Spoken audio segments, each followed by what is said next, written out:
This story contains themes of psychological distress, existential dread, and an unsettling exploration of altered reality. Listener discretion is advised. The first thing Michael noticed wasn't the searing headache or the unfamiliar stiffness in his neck, but the silence. Not the comfortable, familiar quiet of his own bedroom, but an absolute, unnerving void. He usually woke to the distant hum of morning traffic, the gentle clinking of Emily's coffee mug from the kitchen, or the infuriating chirp of his digital alarm. But today there was nothing, just a heavy, suffocating stillness. He blinked, pushing away the lingering tendrils of a particularly vivid dream he couldn't quite recall. The room was bathed in a pale, unfamiliar light, filtering through blinds that weren't his. He frowned. His blinds were a dark, forest green, heavy and light-blocking. These were a flimsy, off-white material, letting in too much of the harsh morning glow. He reached over, expecting to feel Emily's familiar warmth beside him, her soft breath on his shoulder. His hand met only cool, empty sheets. His heart gave a little lurch.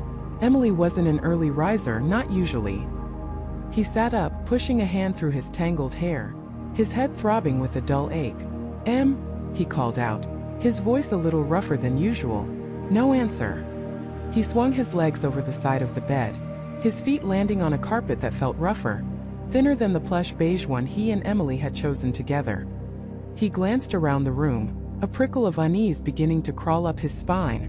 The furniture was all wrong. The dresser, a dark cherrywood piece Emily had inherited from her grandmother, was gone, replaced by a cheap, pine veneer monstrosity.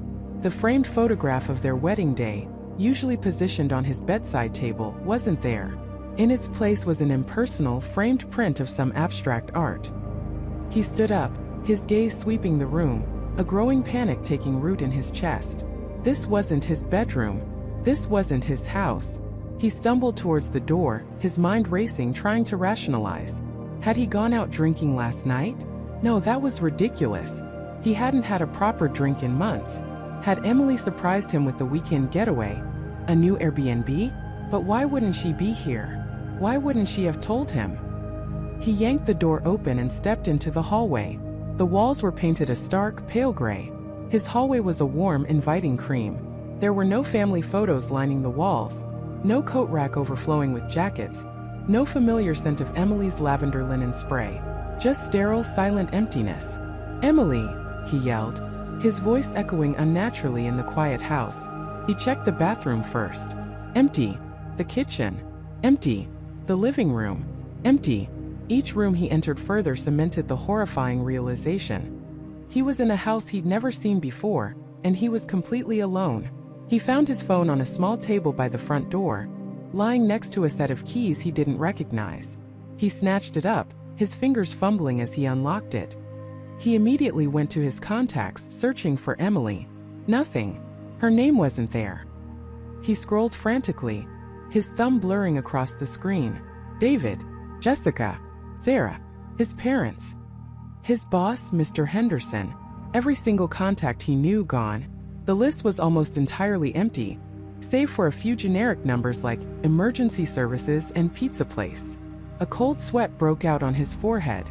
No, no, no, he muttered, shaking his head. This had to be a prank. Or a dream. He pinched himself hard on the arm. The sharp pain was undeniably real. He opened his Photos app. It was empty. Not a single memory. No pictures of Emily's bright smile. No goofy selfies of them on vacation. No snapshots of their dog, Max, chasing a frisbee. His stomach churned. He tried to access his social media, Facebook, Instagram. His accounts were gone. Just gone. When he tried to log in, the sites told him no user existed under his email or phone number. He felt a primal scream bubbling up in his throat. He rushed back to the bedroom, tearing through drawers, pulling open the small closet. Inside were clothes, but none of them were his. They were roughly his size, but the styles, the brands, everything was alien. His side of the closet at home was always meticulously organized, filled with his work suits, his casual shirts, his worn-out running shoes. This closet held a few generic t-shirts, some plain jeans, and a single unbuttoned flannel shirt. His heart was hammering against his ribs, a frantic drumbeat of terror. He needed proof. He needed something, anything, to ground him, to tell him this was a nightmare he would wake from. He needed his wallet. He found it lying on the dresser, a simple black leather wallet. He flipped it open. The driver's license inside had his face, his name Michael Miller. But the address was different. The birth date was the same, but the signature on the card wasn't quite his own. A subtle, almost imperceptible difference that sent another jolt of fear through him. He pulled out the credit cards. They were unfamiliar banks, unfamiliar numbers. No bank account with his name at his usual bank. No health insurance card. No photos of Emily tucked inside. He stared at his reflection in the mirror, searching for something familiar. He saw his own face, haggard and pale, eyes wide with terror. But even his reflection seemed off. His hair felt slightly longer, his jawline a little sharper. Was it stress? Or was he looking at himself through a distorted lens, seeing a stranger in his own skin? He had to get out. He had to find Emily. He had to find someone who knew him. He grabbed the unfamiliar keys, his hand trembling so violently he almost dropped them. He fumbled with the lock on the front door, the click echoing with ominous finality. He stepped outside into a world that looked eerily similar to his own, yet felt utterly alien. The houses on the street were the same style, the trees the same species, but the colors were different, the landscaping unfamiliar. He looked for his car, his beat-up but reliable Honda Civic. It wasn't there. Instead, a sleek dark sedan sat in the driveway, a car he'd never seen before. He tried the key in the ignition. It started with a low rumble. He backed out of the driveway, his mind a whirlwind of confusion and fear. He needed to go home, to his real home. He drove on autopilot, relying on muscle memory, turning down the familiar streets, his eyes darting frantically, searching for any sign of his old life. He pulled up to what should have been his house, his beautiful two-story colonial with the wraparound porch and the swing Emily loved. But it wasn't there. In its place stood a different house, a modern minimalist structure with sharp angles and an almost entirely glass front. A small, neatly trimmed lawn, no sign of the vibrant flower beds Emily so carefully tended. He stared, his breath catching in his throat. This was impossible. He knew this street, every crack in the pavement, every mailbox. He had lived here for 10 years. He stepped out of the car, his legs feeling like lead. He walked slowly towards the house, his mind screaming in protest. A woman was watering plants on the porch. She was older, with kind eyes and silver hair, someone he'd never seen before. "Can I help you?" she asked, a polite smile on her face. Michael swallowed, his throat dry. "Excuse me, ma'am," he began, his voice hoarse. I think I'm lost. I'm looking for the Millers. Michael and Emily Miller. They used to live here." The woman's smile faltered slightly. She tilted her head. "The Millers? I'm afraid I don't know anyone by that name. My husband, David, and I, Jessica, have lived here for 15 years. Her brow furrowed. "Are you sure you have the right address?" 15 years. Michael felt the blood drain from his face. But I live here," he whispered, his voice barely audible. "This is my house. My wife, Emily, and we bought this house 10 years ago." Jessica's smile vanished, replaced by a look of concern, tinged with a hint of suspicion. She took a step back, her grip tightening on the watering can. "Sir, I think you might be mistaken. Like I said, we've been here for 15 years. There's never been anyone named Miller living here." She paused, her gaze sweeping over him, taking in his disheveled appearance, his wild eyes. "Are you feeling all right?" Michael could feel the ground shifting beneath his feet, the world tilting uncontrollably. It wasn't just his house. It wasn't just his car. It wasn't just his phone or his clothes or his entire digital footprint. He didn't exist. Not here. Not in this world. The woman, Jessica, was looking at him with a mixture of pity and fear. He was a stranger, a trespasser, a madman. He stumbled backward, away from her. Away from the house that should have been his but now belonged to someone else. He got back into the unfamiliar car, his hands shaking so violently he could barely grip the steering wheel. He started the engine, the roar feeling like a scream trapped in his own throat. He drove away, not knowing where he was going or what he was going to do, or how he could possibly prove that he, Michael Miller, was real, when the entire world had conspired to erase him. He was a ghost, haunting a life that was never his, in a world where he had simply ceased to be. The silence that had greeted him that morning now felt like the deafening roar of an empty universe, confirming his worst fear. He was utterly, completely alone. The silence that had greeted him that morning now felt like the deafening roar of an empty universe, confirming his worst fear. He was utterly, completely alone. Panic, cold and sharp, clawed its way up Michael's throat. His breath hitched ragged and shallow. Alone. Not just physically but existentially. Every fiber of his being screamed for an explanation, for a way back. He couldn't just stand there, paralyzed by the enormity of it. He had to do something. He had to prove it wrong. His gaze fell on the sleek smartphone lying on the unfamiliar bedside table. It was a model he recognized, but the case was different, a dark green instead of his usual navy blue. He snatched it, his fingers fumbling as he tried to unlock it. No Face ID. Of course not. He tried his usual passcode. Nothing. He tried Sarah's birthday, his own birthday, even the anniversary of their first date. Each attempt was met with a stark, incorrect passcode message, a digital barrier to a life that wasn't his. He felt a desperate urge to call Sarah, to hear her voice, even if it was just to scream into the phone. "It's me, Michael. What's happening?" But her number wasn't saved. None of his contacts were. The phone was a pristine, empty vessel, filled with a stranger's apps and a stranger's photos. None of them his wife, none of them David, none of them him. He scrolled through the gallery, a morbid curiosity overriding his terror. Sun-drenched landscapes he'd never visited, candid shots of people he'd never met, a dog he'd never seen before. Each image was a tiny, perfect shard of proof that this life, this phone, this reality belonged to someone else entirely. His own phone, the one he'd fallen asleep with, was gone. Vanished. A cold dread began to solidify in his gut. Social media. That was it. He'd find a trace there. He tried to open Facebook, Instagram, Twitter. The apps were there, but logged into accounts that weren't his. He didn't even recognize the profile pictures. He logged out, his hands trembling, and tried to create a new account, or recover his old one. Typed in his email address. No account found. Typed in his phone number. No account found. He searched for Michael Thompson. 1,000 Michael Thompsons appeared, none of them him. No profile picture, no mutual friends, no history that matched his own. He searched for Sarah Thompson. A few Sarah Thompsons, but none with the bright, infectious smile of his wife, none married to a Michael. He searched for David Miller, his best friend since kindergarten. The name returned a deluge of results, but none of them, not a single one, was the David he knew. It was like trying to find a ghost in a crowd.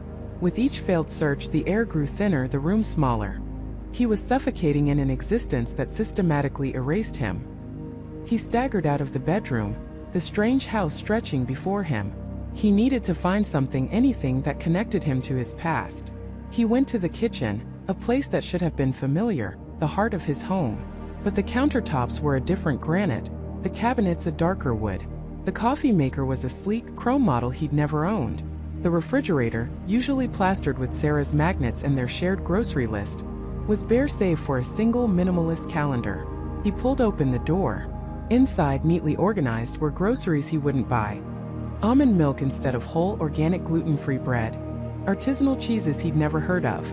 His stomach churned with a mixture of hunger and nausea. He was a stranger in his own kitchen, unable to even fix himself a familiar meal. He moved through the living room, the furniture rearranged, the art on the walls a collection of stark, abstract pieces instead of the warm landscape paintings Sarah loved. There were no family photos on the mantelpiece, no candid shots of holidays or birthdays, no evidence of a life lived, of memories made, just a sterile, impersonal space that felt vaguely unsettling. He needed to see outside. He needed to confirm his street, his neighborhood. He unlocked the front door, the solid click echoing in the unnerving silence. Stepping onto the porch, he looked down the street. The houses were the same. The old oak tree in his front yard was still there, its branches reaching towards the sky. But the neighbor's car was different, a dark sedan instead of the minivan Emily drove. And across the street, the usually vibrant flower beds of the Johnsons were overgrown, neglected. Subtle shifts, but enough to send a shiver down his spine. He had to get to his car. His black sedan, parked in the driveway, was a familiar anchor in this sea of strangeness. He fumbled in his pocket for the keys. Empty. He checked the bedside table, the kitchen counter, the hooks by the door. Nothing. Then he remembered the phone. He pressed the keys app, something he'd seen on the stranger's home screen. a digital key fob. With a hesitant press, he heard the faint click of the car unlocking. He walked out to the driveway, his heart pounding a frantic rhythm against his ribs. The car was indeed his model, his color. But as he opened the door, a wave of unfamiliarity washed over him. The interior was spotless, almost sterile. His usual clutter, the half-empty coffee cup, the old receipts, the emergency granola bar wrappers, was gone. The air freshener hanging from the mirror was a scent he didn't recognize. He started the engine. It purred to life, smooth and quiet. He checked the glove compartment, hoping for some registration, some clue. Inside, he found neat stacks of documents. Car insurance, registration, but all under the name Michael Davies. Michael Davies, not Michael Thompson. The universe had not only erased him, it had replaced him with a variant, a shadow. His name, his identity, was merely a placeholder for someone else. He slammed the glove compartment shut, the sound echoing too loudly in the quiet morning. He couldn't stay here. He had to go to work. His job, that was concrete. He was a senior architect at Thorne & Associates. He knew the building, the people, the projects. If anything could ground him, it would be that. He put the car in reverse, backing out of the driveway. As he drove, the streets seemed right, the turns familiar. But the deeper he went into town, the more he noticed the subtle wrongness. A coffee shop that used to be a bookstore. A new high-rise where an old, beloved park once stood. The changes were not drastic, not apocalyptic, but insidious, like a slow-motion unraveling of the world he knew. When he finally pulled up to where Thorne & Associates should have been, his breath caught in his throat. The building was there, but the sign above the entrance wasn't. It read, Luminous Innovations. A tech company, not an architecture firm. He parked the car, his mind reeling, and got out. He walked towards the entrance, a desperate hope battling with the crushing weight of reality. Maybe it was just a rebranding? A new division? He pushed open the heavy glass doors. The lobby was entirely different. Sleek, minimalist, with digital displays instead of the framed blueprints he remembered. A young woman with bright, inquisitive eyes sat at the reception desk. "Can I help you?" she asked, a polite, professional smile on her face. Michael swallowed, his throat suddenly dry. "Yes, I'm looking for Thorne & Associates, the architecture firm." Her smile faltered slightly. "Thorne & Associates? I'm sorry, sir, but this has always been Luminous Innovations. We're a software development company." She gestured vaguely around the pristine lobby. "Perhaps you have the wrong address?" He gripped the edge of the reception desk, his knuckles white. No, this is where I work. I've worked here for 15 years. The receptionist's brow furrowed, a hint of concern entering her expression. "Sir, I've been here for 5 years, and Luminous has been in this building for at least 10. Are you feeling all right?" She reached for a phone, her eyes scanning his face with a mixture of suspicion and pity. He backed away, shaking his head. "No, I must be mistaken. My apologies." He turned and fled, the woman's bewildered gaze burning into his back. Back in the car, he slumped against the steering wheel, the sleek, unfamiliar leather cold against his cheek. Every single attempt to reclaim his life, to find a trace of his existence, had been met with a brick wall. He was a phantom, an echo in a world that had moved on without him, a world that had never even known he was there. The name Michael Davies kept cycling through his mind. Who was Michael Davies? What was his life like? Was he the one who bought organic gluten-free bread? Was he the one who worked at Luminous Innovations? Was he the one who lived in his house? He felt a profound, chilling emptiness. His identity, his memories, his relationships. They were all gone, swept away by an unseen force. He was a ghost, haunting a life that was never his, in a world where he had simply ceased to be. The silence that had greeted him that morning now felt like the deafening roar of an empty universe, confirming his worst fear. He was utterly, completely alone. But as he sat there, consumed by despair, his eyes caught on something in the passenger seat. A small leather-bound journal, tucked half-hidden beneath a stack of old maps he hadn't noticed before. It wasn't the kind of thing Michael Thompson would own. It looked old, worn, and out of place in the sterile interior of the car. And as he reached for it, a faint, almost imperceptible tremor ran through the air, like a distant whisper. Michael's fingers brushed against the cool metal of the pocket watch. The tremor intensified, not violently, but like the deep resonance of a low-frequency hum. rattling his bones from the inside out. A sudden sharp jolt of static electricity snapped between his skin and the watch's casing, making him recoil instantly. His hand stung, and for a fleeting second, the world around him seemed to warp, the familiar parking lot outside the hospital shimmering like a heat haze on asphalt. Then it stabilized, but the unsettling feeling lingered. He stared at the watch. It was a tarnished silver, intricately engraved with swirling, almost organic patterns that seemed to shift in the dim light. A small, almost invisible button was set into the crown. Hesitantly, he pressed it. The cover sprang open with a soft click, revealing a face of aged ivory, Roman numerals and delicate blued steel hands. No, not just a face. Beneath the glass where the hands should meet was a miniature, almost holographic projection. It flickered into existence, a complex constellation of glowing lines and dots, rotating slowly, like a celestial map in miniature. It wasn't showing time. It was showing something else. Something he couldn't comprehend, but which felt profoundly significant, like a key to a lock he hadn't yet found. A chill, unrelated to the air conditioning, snaked up his spine. This watch, this impossible object, was tied to whatever was happening to him. He stuffed it into his pocket, the cool weight a strange comfort, a tangible link to something real in a world that was rapidly dissolving around him. He couldn't stay here, paralyzed by confusion. He needed answers, concrete proof. And the first place to look was his own life. His apartment, his job, his friends. He started the car, the engine purring to life with a familiar ease that felt utterly alien against the backdrop of his mounting dread. The drive across town was a blur of hyper-awareness. Every storefront, every street sign, every pedestrian felt both familiar and subtly terrifyingly wrong. He passed the diner where he usually grabbed coffee, but the awning was a different color, the name changed.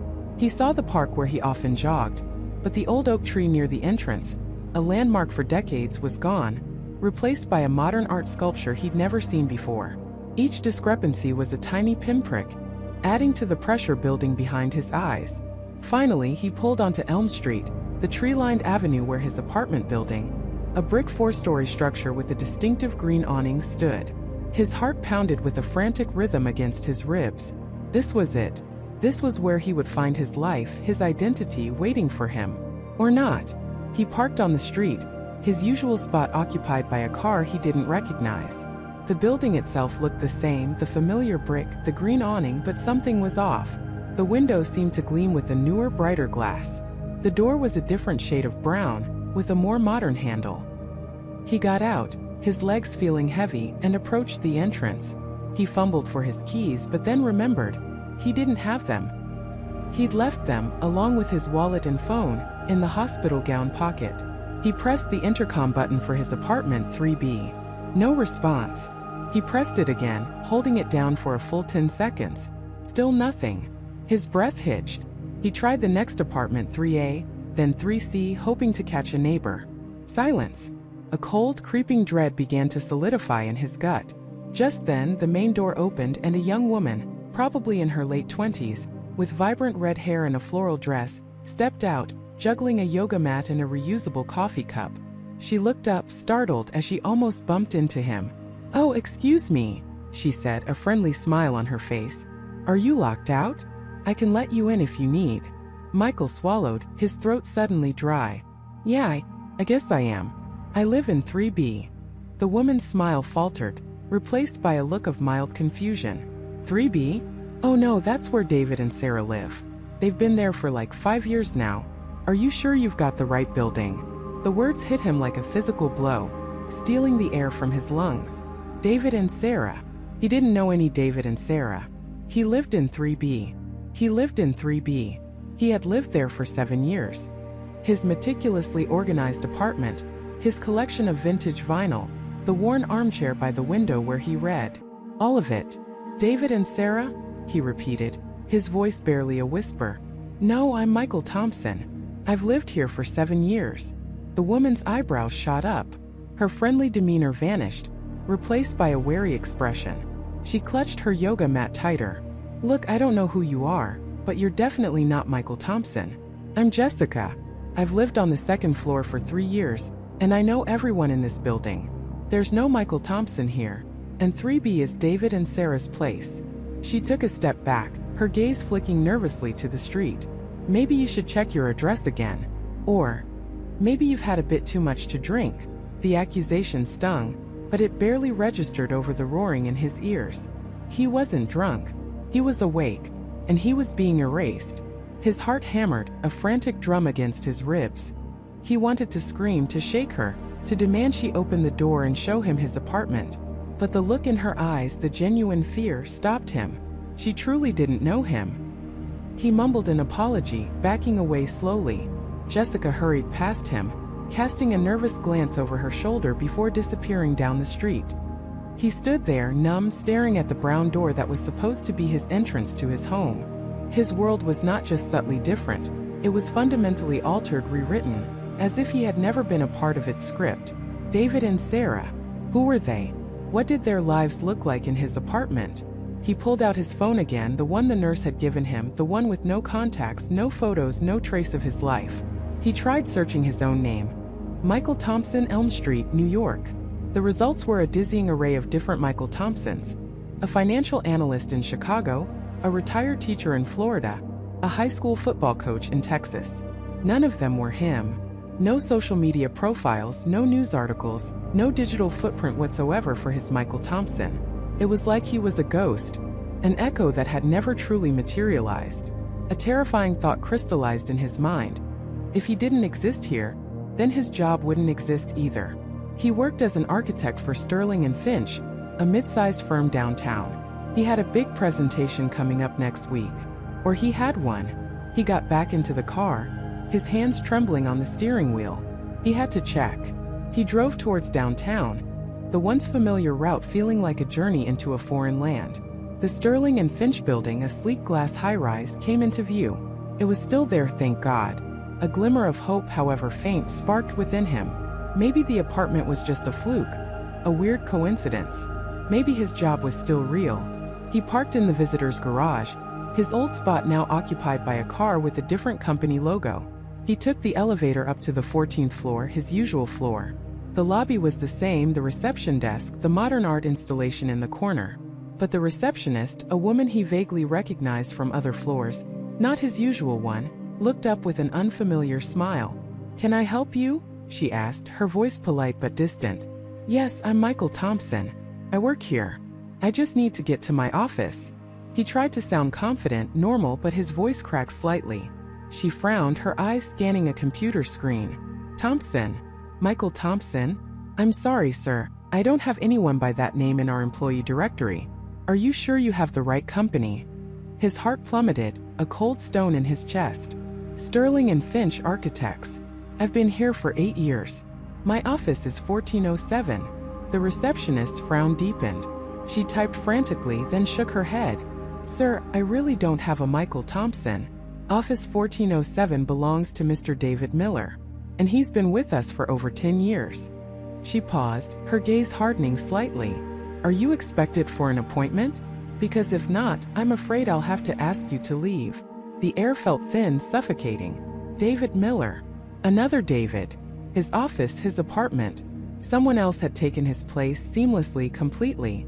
The world had simply continued without him, filling in the gaps as if he were never there.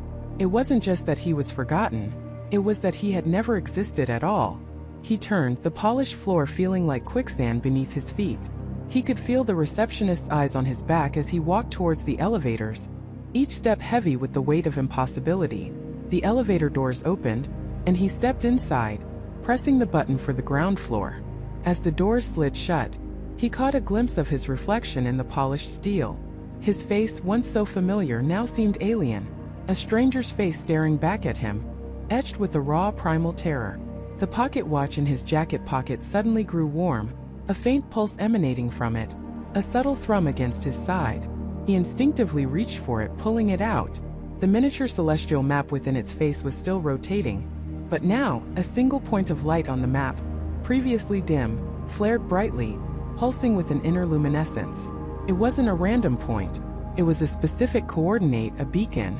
He looked around the empty elevator, then back at the watch. This was his only lead, his only connection to the reality he knew, or the reality he had lost. The pulsing light seemed to beckon, to promise answers or perhaps, to lead him further down a rabbit hole from which there was no return. He had no job, no home, no identity. Nothing but this strange antique watch and the terrifying realization that he was utterly alone. A ghost in a world that had no memory of him. The tremor was gone now, replaced by a profound silence, a quiet hum that seemed to emanate not from the air, but from the very fabric of this altered reality. He had to follow the light. He had no other choice. It was his only hope. The light, a faint, almost ethereal glow, pulsed from the crack beneath the door that was once his own. It wasn't a harsh, artificial beam, but something softer, reminiscent of moonlight filtering through a heavy fog. Michael's heart hammered a rhythm against his ribs, a frantic drumbeat in the profound quiet. He pushed the door open, the old wood groaning softly, a sound that felt both familiar and alien in this new context. The hallway was identical, yet fundamentally different. The faded wallpaper, the scuff marks on the baseboards from years of movers and tenants, the faintly chipped ceramic tile, they were all there, but they felt like a meticulously crafted replica, a perfect forgery. The air itself felt thinner, somehow less substantial, as if the very atoms had been stretched. The light now emanated from the far end of the corridor, near the elevators, flickering with an almost hypnotic rhythm. He stepped out, his sneakers making no sound on the worn carpet. Every nerve ending screamed at him to run, to hide, but the light was a siren song pulling him forward. It was the only tangible thread connecting him to anything resembling a path. What else was there? To simply exist in this void, unseen, unheard? That was a fate worse than any physical danger. As he moved, he glanced at the doors he knew so well. Apartment 402, the home of old Mrs. Henderson, who always baked too many cookies and shared them with everyone. Now, a plain metal nameplate read J. Miller. Apartment 404, where the loud college students lived, perpetually throwing parties. Now, a quiet, polished brass plate simply stated the Andersons. No familiar sounds, no echoes of laughter or music, just a heavy, oppressive silence. He was a ghost in his own past, a phantom haunting a life that had been surgically removed. The light seemed to beckon him towards the stairwell, not the elevator. He pushed the heavy fire door open, feeling the resistance, the familiar creak of the hinges. The stairwell was dimly lit, the emergency lights casting long, distorted shadows.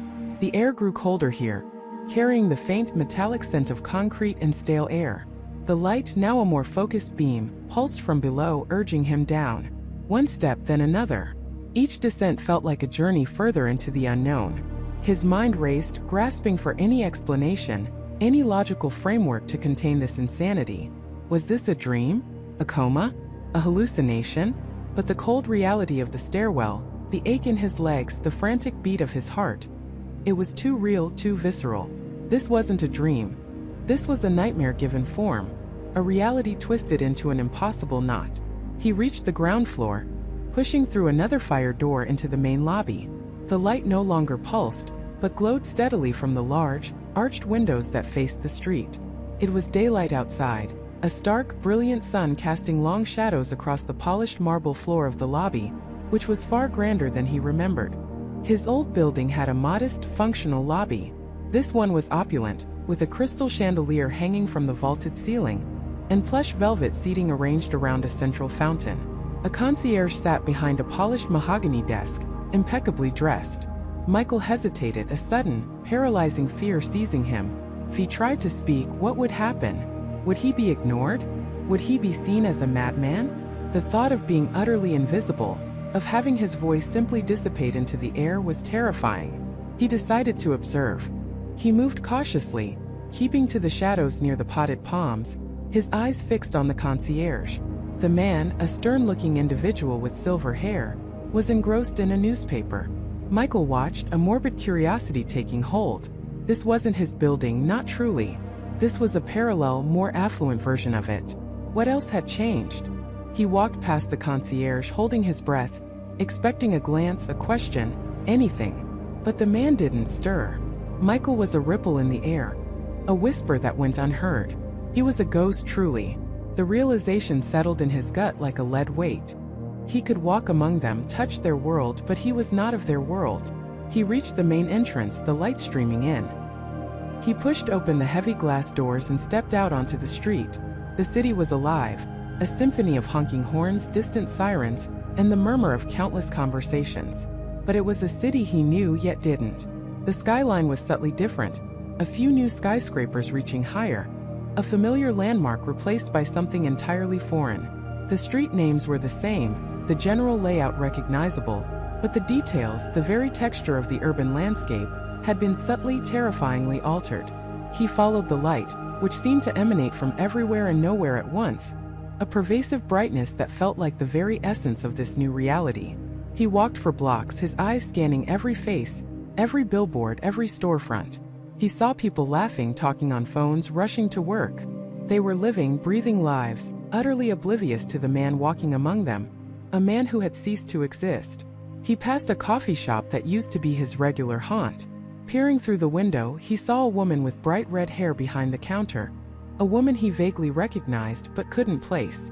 She was laughing with a customer, a man with a familiar build, but his back was turned. Michael felt a sudden, inexplicable urge to go inside, to try and order a coffee, to test the boundaries of his non-existence. But the fear held him back. What if he tried to pay and the money in his pocket wasn't recognized? What if his voice came out as a hiss, unheard? He continued on, his gaze drawn to a large digital billboard flashing news headlines. He paused, his breath catching in his throat. The headlines were about events he remembered, but the dates were wrong, the outcomes subtly skewed. A major political election he vividly recalled from 3 years ago was being reported as having happened 5 years prior, with a different victor. A global event, a devastating natural disaster, had taken place in a different country altogether. It was as if history itself had been gently, meticulously rewritten. His non-existence wasn't just personal. It was interwoven with a global shift. This wasn't just his life that had been erased, it was the timeline that had been altered, and he was somehow an anomaly, a glitch in the matrix. The light, which had been a diffuse glow, began to coalesce, drawing him towards a public park, a place he used to frequent for his morning runs. Central Park, but not quite. The trees were taller, the paths wider, the monuments different. He saw a statue he didn't recognize, a figure of a woman holding a globe, her face serene. He knew for a fact that a statue of a famous historical figure, a general, had stood there. He walked deeper into the park, the light intensifying, leading him towards a small, secluded pond. As he approached, he saw a figure sitting on a bench, facing away from him, gazing at the water. It was a woman, her posture elegant, her hair a cascade of dark curls. There was something about her, a subtle familiarity that sent a shiver down his spine. He couldn't see her face, but a strange magnetic pull urged him closer. The light was strongest here, emanating from the very spot where she sat, or perhaps from something she was holding. He crept closer, his heart thumping, a mixture of dread and desperate hope swirling within him. Could she see him? Could she know him? Or was she part of this new, impossible reality? As he drew nearer, he saw it. In her lap, resting on her dark dress, was a small, glowing orb. It pulsed with the same soft, ethereal light that had guided him all this way. It wasn't artificial. It seemed to be alive, a miniature sun held in her hands. He stopped a few feet away, unable to move, unable to speak. He just stared at the orb, then at the woman's back. He felt an intense, overwhelming sense of urgency, a primeval instinct screaming at him to understand, to connect. This light, this woman, they were connected to his impossible situation. He took a shaky breath, finally finding his voice, a dry rasp. "Hello." The woman didn't stir. Not even a twitch. She remained perfectly still, a statue carved from flesh and bone, her gaze fixed on the pond. The orb in her lap continued to glow, its light illuminating the delicate curve of her fingers. Michael tried again, louder this time, desperation creeping into his tone. "Excuse me? Can you hear me?" Still nothing. No response. No acknowledgement. He was invisible. He was unheard. The profound, chilling realization washed over him again, heavier than before. He had hoped, against all logic, that this woman, this light, would be his salvation, his tether to a reality where he existed. But it was just another cruel mirage. He felt a wave of despair so potent it threatened to buckle his knees. Was this his fate? To wander, a ghost in a world that had forgotten him, forever chasing a light that led only to more profound isolation? Then, as he stood there defeated, something shifted. The woman's hand, the one holding the glowing orb, twitched. ever so slightly, and then slowly, deliberately, she began to turn her head. His breath hitched. He braced himself, his mind screaming, "Please see me. Please, !" As her head turned, the light from the orb intensified, casting an eerie glow on her face. Her features slowly came into view, and Michael's world, already shattered, splintered into a million more pieces. It was Emily. His Emily. Or a version of her. Her eyes, those beautiful, intelligent eyes he remembered so vividly, were open, but they were vacant, unfocused, staring into the distance, past him, through him. A faint, almost imperceptible smile played on her lips. A smile of profound peace, or perhaps profound absence. And then he saw it. Around her neck, glinting faintly in the orb's glow, was a delicate silver locket. The locket he had given her on their first anniversary. The locket he had held in his hand just hours ago, before this impossible reality had swallowed him whole. Except this locket was different. It wasn't closed. It was open, and inside, instead of their picture, there was a tiny, intricate symbol he had never seen before, glowing with a faint internal luminescence. The light from the orb brightened further, almost painfully so, and as it did, the air around Emily began to shimmer, distorting the world behind her. The trees, the pond, the very fabric of the park seemed to ripple and waver, as if seen through heat haze. He felt a strange pull, a dizzying sensation, as if the ground beneath him was losing its solidity. The hum, that quiet, pervasive hum from his apartment, returned, growing louder, vibrating through his bones.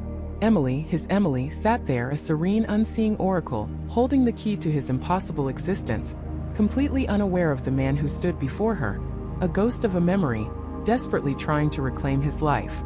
The locket, the orb, the shimmering air, they were all connected, a terrifying, beautiful enigma.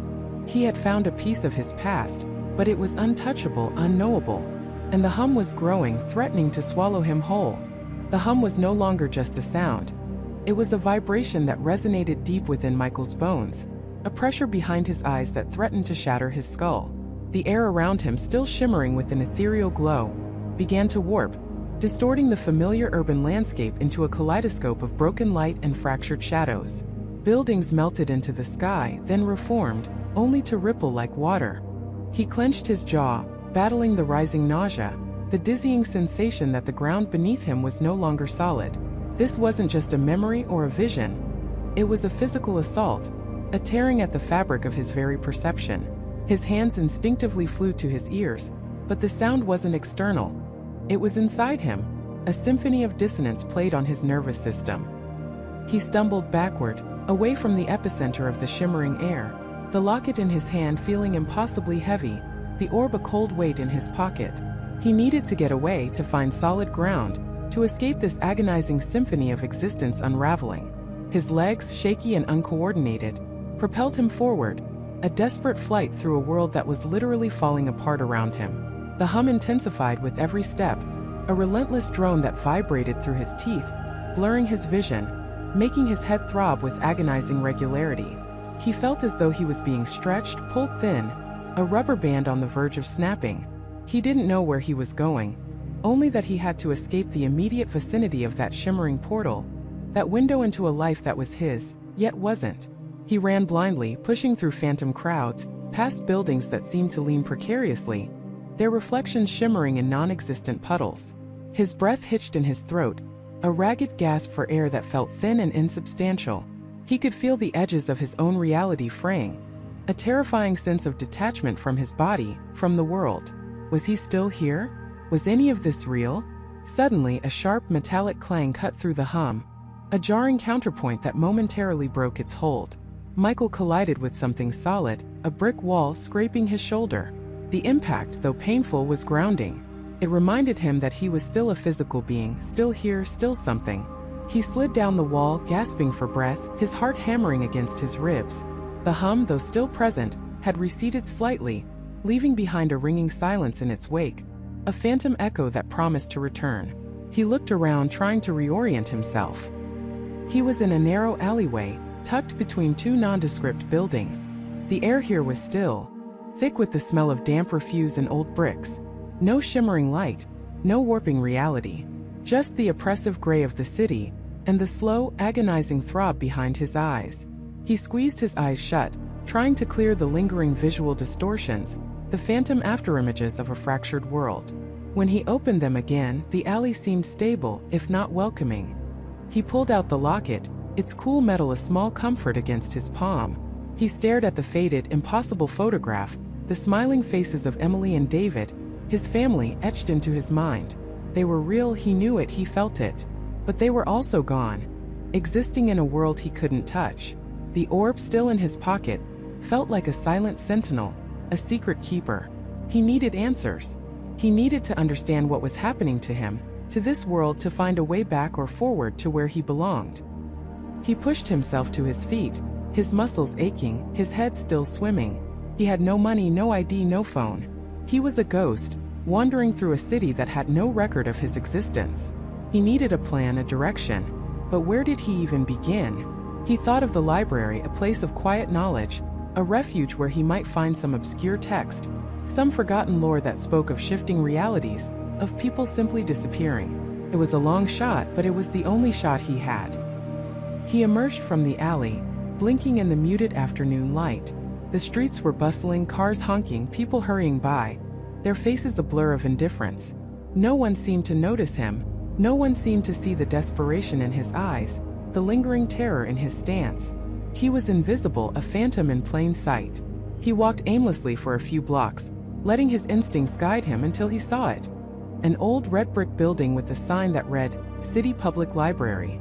A small spark of hope ignited in his chest. Inside, the air was cool and quiet, a welcome balm after the chaotic assault of the hum. The scent of old paper and dust filled his nostrils, a comforting aroma. He wandered through the towering stacks, his eyes scanning titles, searching for anything that might offer a clue. History, physics, philosophy, mythology, he didn't know what he was looking for, only that he had to find it.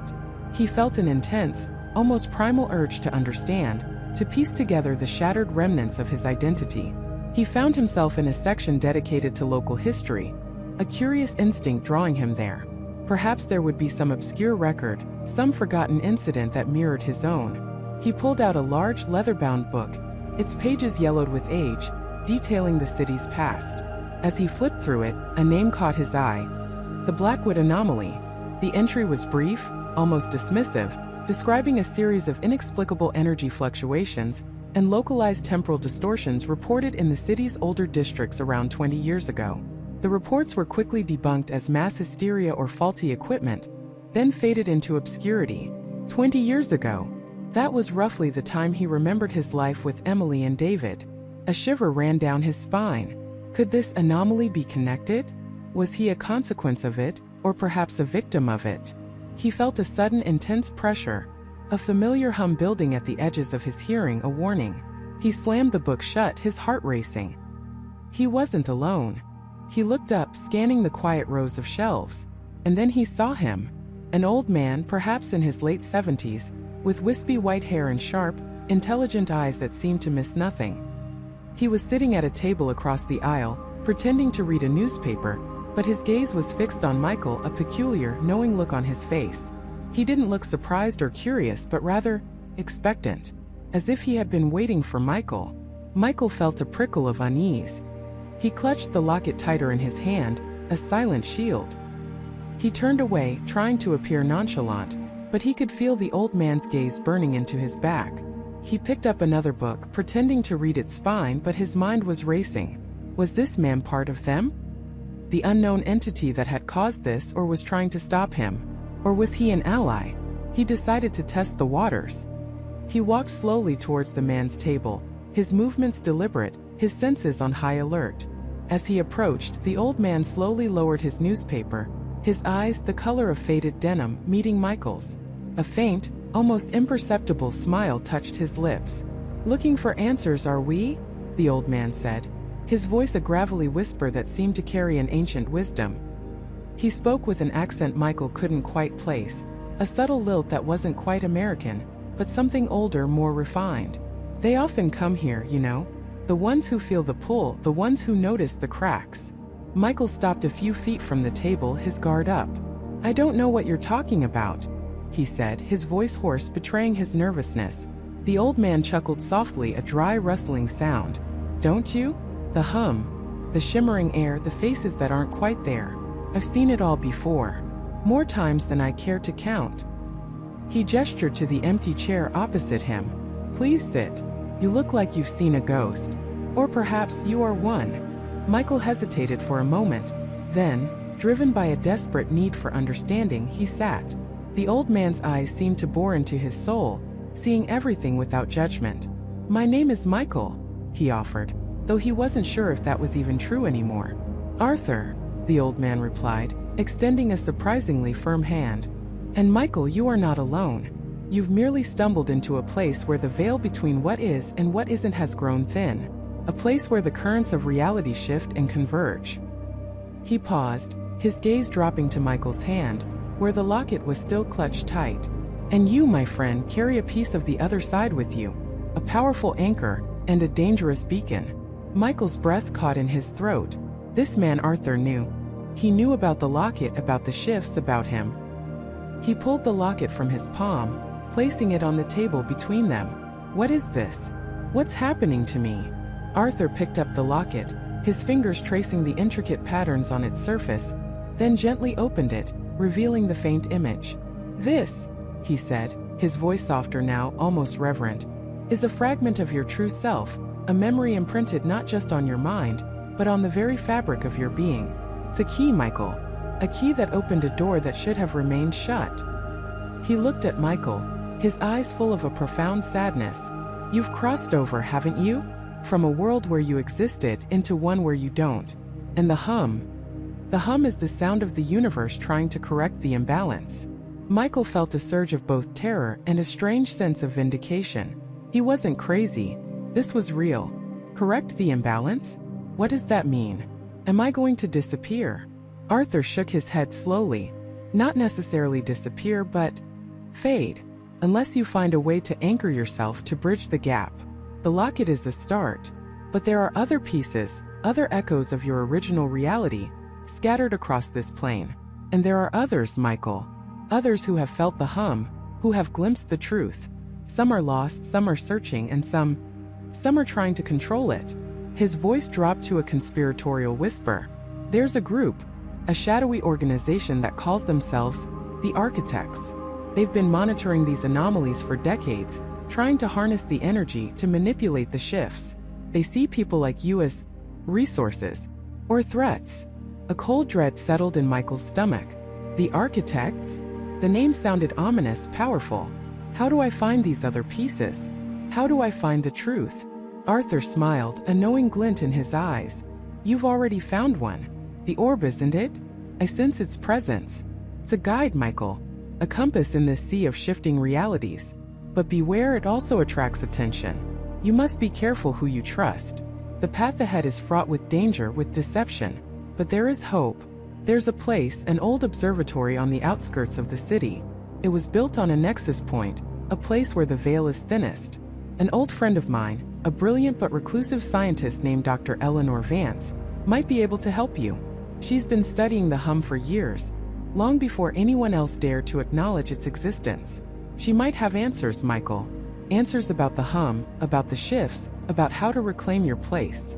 He slid a small folded piece of paper across the table. On it was a crudely drawn map, marking a location far outside the city limits. Go there. Tell her Arthur sent you. But be quick. The hum is growing, Michael. And the Architects are always listening. Always watching. Michael picked up the map, his hand trembling slightly. A name, a place, a direction. It was more than he had hoped for. He had a lead, a potential ally. But the warning about the Architects, the growing hum, and the sense of urgency in Arthur's voice sent a fresh wave of fear through him. He was no longer just a man lost in a strange world. He was a pawn in a game he didn't understand, a game with potentially devastating consequences.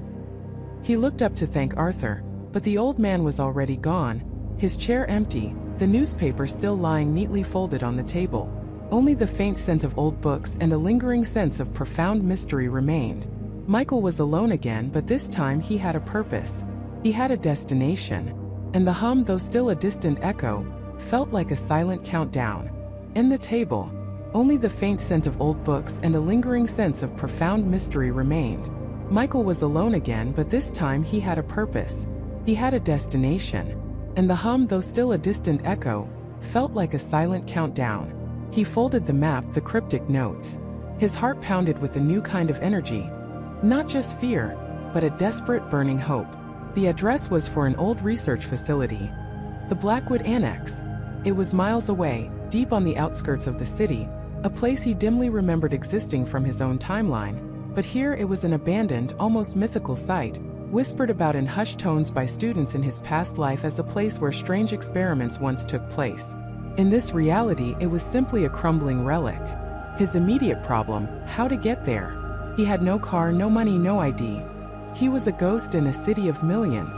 The library was closing soon, and he couldn't stay. He slipped out, blending into the evening crowd, the cold air a shock after the library's stale warmth. The city was a blur of lights and faces, none of which registered him. He walked aimlessly at first, then with growing determination. His mind raced, replaying Professor Albright's fragmented thoughts, the hurried scribbles. Asterisk temporal displacement. Entanglement. Echoes. Asterisk Albright had been close, too close. He'd found a connection, a resonance point. And that point, Michael now understood, was the Blackwood Annex. He remembered the old stories about Blackwood, a place where brilliant, eccentric minds had pursued fringe science, theories too radical for mainstream acceptance. In his world, it had been a footnote, a quirky piece of university lore. Here it seemed to be the key to his very existence. Hours passed. He was hungry, exhausted. Every shadow seemed to hold a threat, every distant siren a warning. He tried to think like he would have in his old life, to problem solve. But his old life solutions: call a friend, use his credit card, hail a cab, were all impossible. He found himself wandering through a residential neighborhood. The houses quiet, lights warm within. A sudden idea, born of desperation, sparked in his mind. He needed a vehicle, something to cover the distance. He couldn't steal, not truly. But he also couldn't stay lost in this world forever. He saw an old bicycle leaning against a porch, unlocked. A child's bike perhaps, but it looked sturdy enough. His conscience screamed, but the image of Emily, her face fading with each passing hour, pushed him forward. He glanced around. No one. He took it, the rusty chain groaning in protest as he pedaled away, an unfamiliar guilt gnawing at him. The journey was arduous. The city slowly gave way to industrial zones, then to sprawling, darkened fields. The hum in his ears grew stronger, a low thrumming vibration that seemed to emanate from the very ground beneath his wheels. It was no longer a distant echo but a palpable presence, a magnetic pull. His head ached with it, a dull pressure behind his eyes. He rode for what felt like an eternity, the stolen bike rattling beneath him. The cold bit at his exposed skin, but the adrenaline kept him going. He thought of Emily, of his life, of everything he had lost. This hum, this destination, felt like his only chance to get it back. Finally, in the pre-dawn gloom, he saw it. A dark, imposing silhouette against the paling sky. The Blackwood Annex. It wasn't just old, it was decrepit. Overgrown vines snaked up crumbling brick walls, windows were shattered or boarded up, and a rusted wrought iron fence sagged at precarious angles. A sign, barely legible, read, "Blackwood Annex closed indefinitely." He ditched the bicycle in a thicket of weeds, feeling a pang of something akin to regret for the theft, but the urgency of his quest overshadowed it. He approached the fence, finding a section where the metal had rusted through, leaving a wide enough gap for him to slip through. The air inside the perimeter was heavy still. A strange metallic tang mingled with the scent of damp earth and decay. The hum here was deafening, a pulsating rhythm that vibrated through his bones, making his teeth ache. It felt like standing inside a giant, dormant machine, waiting for activation. He moved cautiously, his footsteps crunching on fallen leaves and broken glass. The main entrance was a massive, padlocked wooden door, but he noticed a smaller service entrance around the side, half hidden by overgrown bushes. It looked less secure. Pushing through the thorny branches, he found a metal door, its paint peeling in large flakes. The handle was rusted solid, but the door itself was slightly ajar, a sliver of darkness visible within. Someone had been here recently, or perhaps it had simply fallen open with time. He pushed it gently. It groaned, scraping against the ground, revealing a pitch-black corridor. The hum intensified, almost unbearable now, resonating deep within his skull. He felt a strange sense of déjà vu. A flicker of a memory he couldn't quite grasp. This place felt familiar, yet utterly alien. He stepped inside, the door creaking shut behind him, plunging him into absolute darkness. The air was cold, stale, thick with the dust of decades. He fumbled for his phone, remembering it was dead. He was blind. Panic threatened to overwhelm him, but the hum, now an almost physical force, pulled him forward. He extended his hands, feeling his way along the wall, his fingers brushing against cold, damp stone, then rough plaster. He tripped over something unseen, sprawling to his knees, his hands landing in a pile of gritty debris. He pushed himself up, his heart hammering. He continued to shuffle forward, the hum guiding him, a primal compass. The corridor seemed endless, winding deeper into the decaying heart of the annex.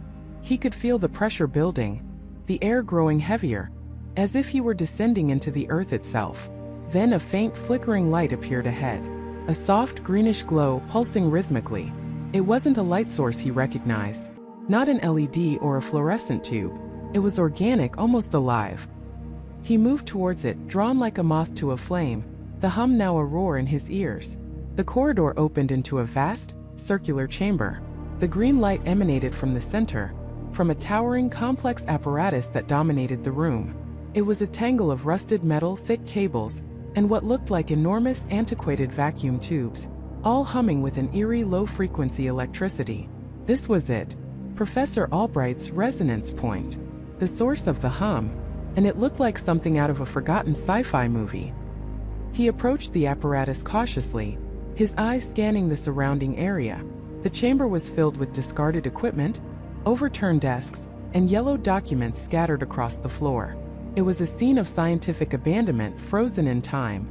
As he got closer to the green pulsating light, he noticed something else. A figure, slumped against the base of the colossal machine, illuminated by its sickly glow. His breath hitched. It was a man, his face obscured by shadow and tangled hair. He was wearing an old, stained lab coat. Michael's heart leaped into his throat. Could it be Professor Albright? Had he made it here? Was he alive? He rushed forward, ignoring the throbbing in his head, the unsettling hum that now seemed to vibrate through his very cells. He reached the figure, kneeling beside him. "Professor," Michael whispered, his voice hoarse. He gently turned the man's shoulder. The man stirred, groaning softly.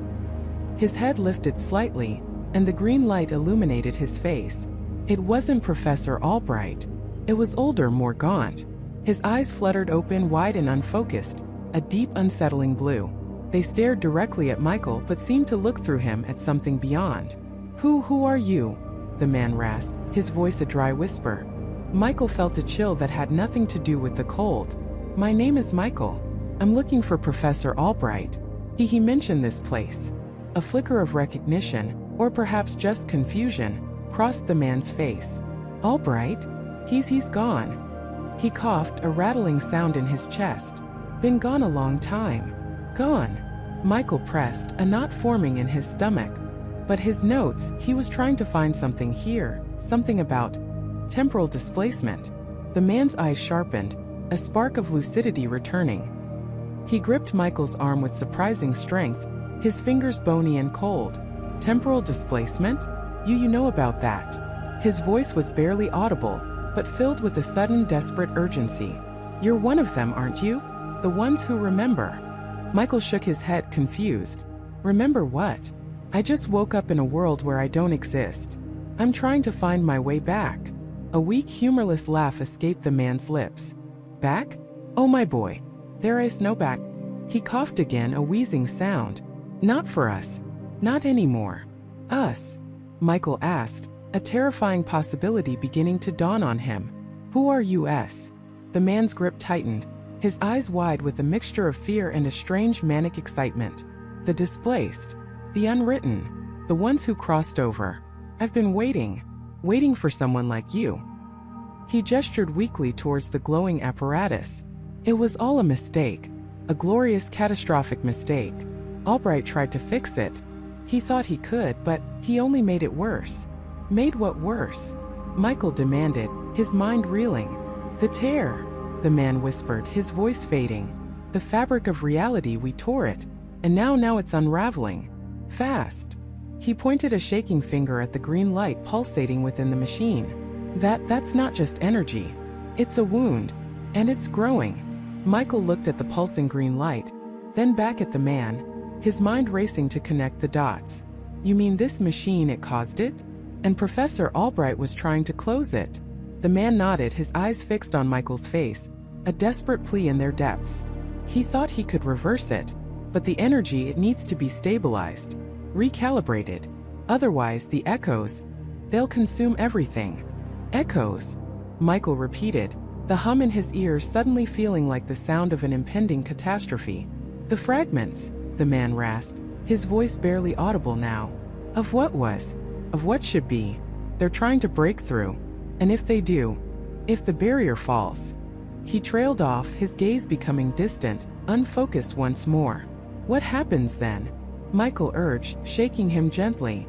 Tell me, what happens if the barrier falls? The man's eyes fluttered, his grip on Michael's arm loosening. A shiver ran through his frail body. Everything ceases to be. All worlds collapse. And then his eyes rolled back, and his body went limp against the humming machine. Michael stared at him, stunned. No. Hey, wake up. He shook him harder, but there was no response. The man was unconscious, or worse. He looked from the prone figure to the colossal, green glowing apparatus, then around the desolate chamber. All worlds collapse? The words echoed in his mind, chilling him to the bone. This wasn't just about him anymore. This was about everything. The hum, the destination, Professor Albright's cryptic notes. It all converged here, in this abandoned humming chamber, with a dying man's terrifying warning. He wasn't just trying to find his way back. He was at the precipice of an unimaginable disaster. The countdown wasn't just for him. It was for existence itself. The man's words, ragged whispers from a fading throat, hung in the air, thick with a terror that transcended pain. It's not just me, it's all of us. The fabric, it's tearing. Find the nodes. Stop the resonance. Before the great collapse. His eyes, mirroring David's own, widened further, not with fear for himself, but with a profound cosmic dread. Eleanor Vance, he gasped, his voice barely a rasp. Then, without a sound, his body began to shimmer. It wasn't a trick of the light, nor a distortion of David's vision. It was as if the very atoms composing him were losing their cohesion, vibrating at an impossible frequency. His form blurred, losing definition, edges softening into a hazy outline. David instinctively reached out, a desperate, futile gesture, but his hand passed through an empty space where the man's chest had been moments before. In less than a breath, the shimmering intensified, becoming a brilliant, blinding pulse of light, silent and stark. Then nothing. The light vanished, taking with it every trace of the man. No body, no ash, no lingering scent. Just a profound, aching void where a human being had been. David stood there, his arms still outstretched, heart hammering against his ribs like a trapped bird. The silence that followed was not empty, but heavy, pregnant with the echoes of impossible warnings. Asterisk the fabric. It's tearing. Find the nodes. Stop the resonance. Before the great collapse. Asterisk in that name, Eleanor Vance. It was a lifeline, a whisper of purpose in a world that had stripped him of everything. The humming in the chamber, which had been a low thrum before, now felt like a physical vibration against his teeth, deep in his bones. It was the sound of a world unraveling, of reality itself groaning under an unbearable strain. He looked around the metallic chamber, a place of forgotten industry and unspeakable secrets. Rusty pipes crisscrossed the ceiling, dripping intermittently onto the cold concrete floor. Arcane consoles, their screens dark and dusty, lined the walls, interspersed with heavy gauge cabling that snaked into the floor and disappeared into unseen mechanisms. One console, however, was different. Its screen flickered, a faint, sickly green glow illuminating a chaotic waveform that pulsed erratically. David approached it cautiously, his mind racing. Was this a node? He reached out, his fingertips brushing the cold, grimy glass. A jolt, not electrical but something deeper, more resonant, shot through him. He felt as if he were touching a raw nerve of existence, a place where the very structure of reality was thin and frayed. The waveform on the screen seemed to react to his touch, spiking violently, then settling into an even more frenetic pattern. He pulled his hand back, a cold dread washing over him. This place, whatever it was alive and it was screaming. He needed to get out. He needed to find Eleanor Vance. But how? He was a ghost in this reality, without identity, without resources. He scanned the chamber, eyes darting for an exit. Tucked away in a shadowed corner, obscured by stacks of corroding equipment, was a heavy rusted service door. It looked like it hadn't been opened in decades, but it was his only hope. With a grunt, he pulled and pushed, the metal groaning in protest, until it finally gave way with a deafening screech that sent dust raining down from the ceiling. Beyond the door was a narrow, dark corridor, smelling of damp earth and decay. He moved through it, guided only by a faint sliver of light at its end. The corridor opened into a labyrinth of forgotten tunnels, remnants of some vast, subterranean network. He followed the path of least resistance, the humming growing fainter as he moved further from the chamber, replaced by the distant, muffled sounds of a city. Finally, after what felt like an eternity, he emerged into the cool twilight air, blinking against the muted colors of the sky. He was in a desolate, overgrown industrial complex, a graveyard of forgotten machinery and crumbling brick. Weeds pushed through cracked pavement, reclaiming the land. In the distance, beyond the skeletal remains of rusted factories, he could see the faint glow of city lights, a beacon of life in this forgotten corner of the world. He needed information. He needed a way to search for Eleanor Vance. Without a phone, without money, a public library or a forgotten internet terminal seemed his only option. He moved silently, a shadow among shadows, making his way towards the distant lights. The city was a sprawling, indifferent beast, its rhythm a stark contrast to the quiet horror he had just witnessed.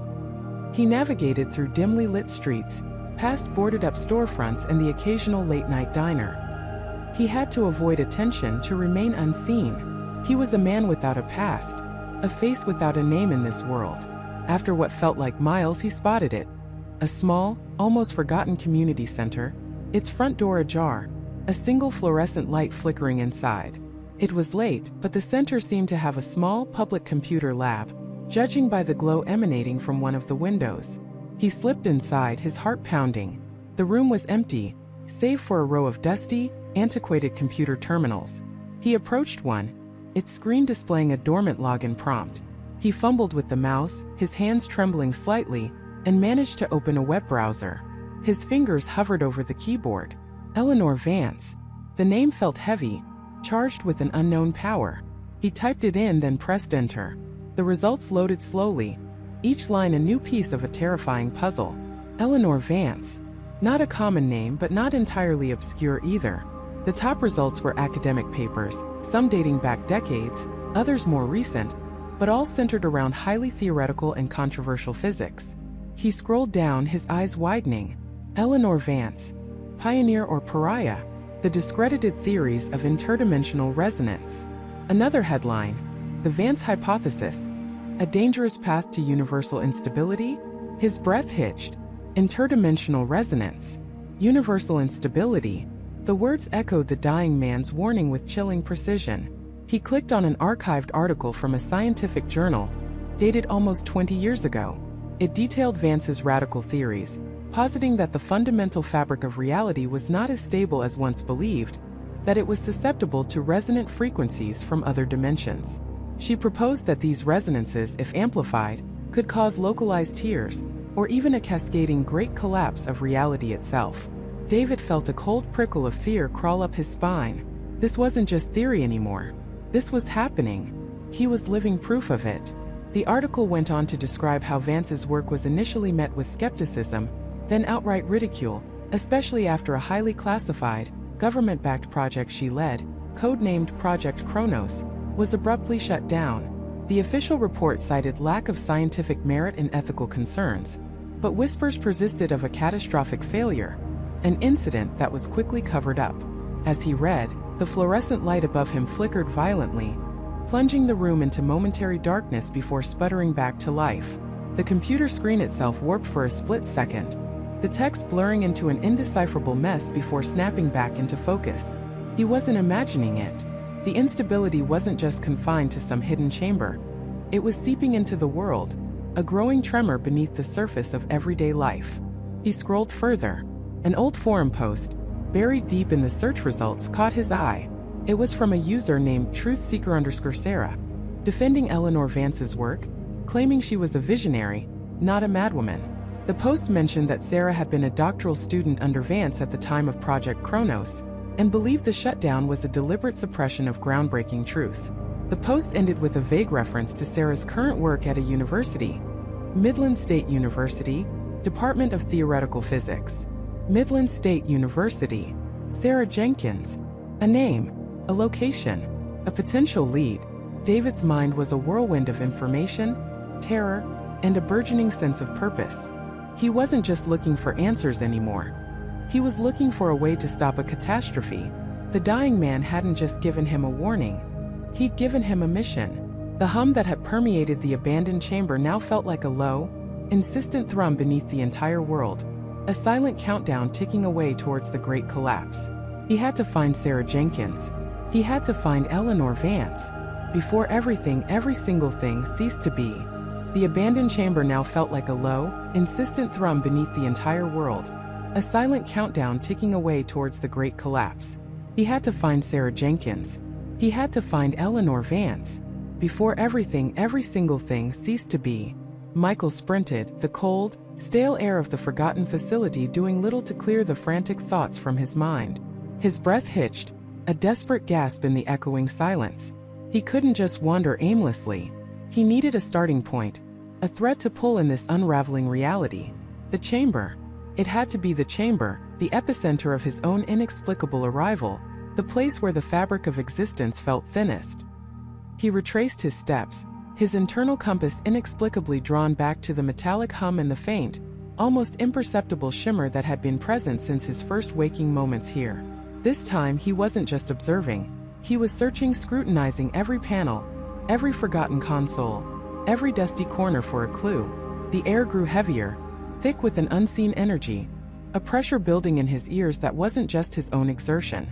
His eyes scanned the main console, the one that had shown him the bizarre energy readings. It was old, built into a wall of pitted, dark metal, a testament to a forgotten era of research. He ran his fingers over the grimy buttons, pushing, prodding, hoping for a flicker of life. Most were dead, inert monuments to failed experiments, but one, nestled almost invisibly beneath a layer of dust, felt different. It gave way with a soft click, revealing a hidden compartment. Inside, tucked away, was not a grand, world-saving device, but something far more mundane, yet infinitely more valuable. A micro-SD card and a thick, leather-bound journal. The journal was old, its pages brittle, filled with elegant, precise handwriting. He recognized the name scrawled on the inside cover immediately. Dr. Eleanor Vance. Michael's heart pounded. This was it. The missing piece. He fumbled with his phone, his hands shaking slightly, and inserted the tiny card. It was an archive, a data dump from what appeared to be the final days of Project Chimera. Files upon files, encrypted, but one folder stood out, labeled simply, Emergency Protocols Check. He opened it, and a flood of information assaulted his senses. The documents detailed Phase 0, the initial breakthrough that allowed for interdimensional observation, and then Phase 1, the attempt at reality anchoring, the very process that had gone so catastrophically wrong. The journal, however, provided the human element, the desperate pleas and scientific musings of Eleanor Vance herself. October 17th, year obscured. The fluctuations are worsening. We're not just observing, we're influencing. The prime reality is under strain. Michael, my son, my brilliant Michael, believes we can stabilize it. But I fear we have opened a door we cannot close. Sarah Jenkins, her theoretical work is incredible, but even she cannot account for the sheer entropy of parallel existence. Michael felt a chill that had nothing to do with the chamber's temperature. Michael, my son. Was this his mother? In this reality, the thought was a disorienting echo of a life he couldn't grasp. He pushed it aside. The urgency of the present was too great. He scrolled through the digital files, cross-referencing them with Eleanor's frantic notes. Project Chimera wasn't just about finding other worlds. It was about protecting the prime reality, his reality, from the inherent instability caused by the very act of observation and interaction. The Great Collapse was the ultimate, catastrophic failure of their stabilization efforts. It wasn't just a tear. It was a complete unraveling, a slow-motion erasure of everything. Sarah Jenkins was consistently mentioned as the lead theoretical physicist, the architect of the reality anchor algorithm. She was the one who understood the mathematics of the collapse, the one who had predicted its current trajectory. Eleanor's journal entry continued. Sarah has devised a contingency, a way to seed fragments of the prime reality into a nascent stable parallel, should the worst occur. A lifeboat. She calls it Project Genesis. But it requires immense power and a direct link to the collapsing nexus point. A lifeboat. Project Genesis. Michael's mind raced. Was he a fragment? Was his arrival in this world, a world where he didn't exist, a result of this seeding? Was he a survivor of a previous collapse, or a precursor to the one currently unfolding? The question spiraled, but the answer was clear. Sarah Jenkins was the key to understanding, and perhaps to reversing this nightmare. The digital files contained a series of encrypted communications, dated weeks before the project was officially shut down. They were between Eleanor Vance and Sarah Jenkins. One message, heavily coded, detailed a fallback location, a place where Sarah would attempt to activate Genesis should the primary facility fail. It was an old, abandoned observatory, tucked away in the remote Appalachian Mountains of West Virginia. The coordinates were specific, precise. As Michael absorbed this, the chamber around him began to change. The metallic hum intensified, vibrating through the floor, up his legs into his very bones. The air grew perceptibly colder, and then for a split second the light bulbs above flickered, not just off and on but shifting in color from a sterile white to a sickly green, then a deep, unsettling violet. A faint, high-pitched whine began to emanate from the walls themselves, like the groan of a dying giant. He was running out of time. The collapse wasn't just coming. It was already here, a creeping cancer on reality. He had to move. He had to reach Sarah. He burst out of the chamber, the urgency propelling him forward. The facility corridors outside were now subtly different. A crack had appeared in the concrete wall that wasn't there before. A faint acrid smell like ozone mixed with burnt sugar hung in the air. He found his way back to his borrowed car, his mind a whirlwind of coordinates, scientific jargon, and the terrifying image of his world simply ceasing to be. The drive was a blur. He pushed the old sedan to its limits, the engine groaning in protest, mirroring the growing strain on the world itself. Along the highway, things were subtly wrong. A billboard for a local diner he'd seen countless times now displayed a nonsensical jumble of letters. The colors of the trees seemed to shift, their vibrant greens momentarily fading to sepia, then snapping back. The radio, which had been playing a classic rock station, now emitted only static, punctuated by brief, distorted whispers that sounded like voices caught in a tempest. He felt it in his own body now. A persistent nausea, a disorienting sense of déjà vu that wasn't quite right, like a memory playing on a broken loop. He was an observer, yes, an anomaly from a different timeline, but his very presence here, his very composition, made him acutely sensitive to the unraveling. He was a living seismograph for reality's death throes. As he neared the specified location, the world outside the car window became increasingly surreal. The asphalt of the road seemed to ripple, like water disturbed by an unseen force. Distant lights from a town flickered erratically, winking in and out of existence. The sky, usually a clear, crisp blue, was now streaked with strange, iridescent clouds, swirling with unnatural patterns. It felt as if he was driving through a dying dream. Finally, the GPS led him down a long, overgrown dirt track, barely wide enough for the car. Trees pressed in from all sides, their branches gnarled and twisted, silhouetted against the bizarre, shifting sky. He saw it then, through a break in the foliage, the observatory. A dilapidated dome, its metallic skin rusted and peeling, perched precariously on a rocky outcrop. It looked like a forgotten relic, a monument to a past that was now actively trying to erase itself. He killed the engine, the sudden silence deafening, broken only by the strange, ethereal hum that now permeated everything. The air here was even colder, sharper, charged with an almost painful energy. He stepped out of the car, his feet sinking slightly into the soft, unstable earth. The observatory stood before him, a dark, imposing silhouette against the swirling, iridescent sky. A faint, rhythmic pulse like a dying heartbeat emanated from within its crumbling walls. He was here. He was at the fallback location. Sarah Jenkins had to be inside. But the sheer, overwhelming pressure of the collapsing reality outside its doors made him question if there was anything left to save. The heavy rusted door groaned, a sound like a dying beast, as Michael put his shoulder into it. It wasn't locked, but it felt as if the very fabric of reality was resisting his entry. With a final desperate heave, it gave way, swinging inward with a shower of rust and dust. He stumbled across the threshold, the device in his hand humming with an almost frantic energy, its display a wild kaleidoscope of shifting data points and warning indicators. The air inside was thick, cold, and utterly still, a stark contrast to the howling, tearing chaos he'd just left behind. It smelled of damp concrete, forgotten history, and something else. Something metallic and faintly ozone-like, a scent that prickled the back of his throat. He was in a vast, echoing antechamber, its ceiling lost in shadow, its walls lined with what looked like defunct, archaic machinery shrouded in tarps. Dust motes danced in the sparse beams of light filtering through high, grimy windows that seemed to be actively fighting against the encroaching darkness outside. Here, the immediate sensation of reality tearing itself apart was muffled, but not absent. It was a pressure, a deep, resonant hum that vibrated in his bones, a constant reminder of the fragile shell he now occupied. "Sarah!" His voice, usually steady, cracked, absorbed by the cavernous space. No answer. Only the echo of his own desperation. He moved deeper, the beam of his flashlight cutting through the gloom. The floor was uneven, littered with debris, shattered glass, fallen chunks of plaster, twisted metal. He navigated carefully, his eyes scanning every shadow, every corner. The device in his hand, the reality anchor as he'd come to think of it, pulsed with a rhythm that seemed to mirror his own frantic heartbeat, its small screen now showing a faint directional arrow. It was pulling him deeper into the heart of this decaying sanctuary.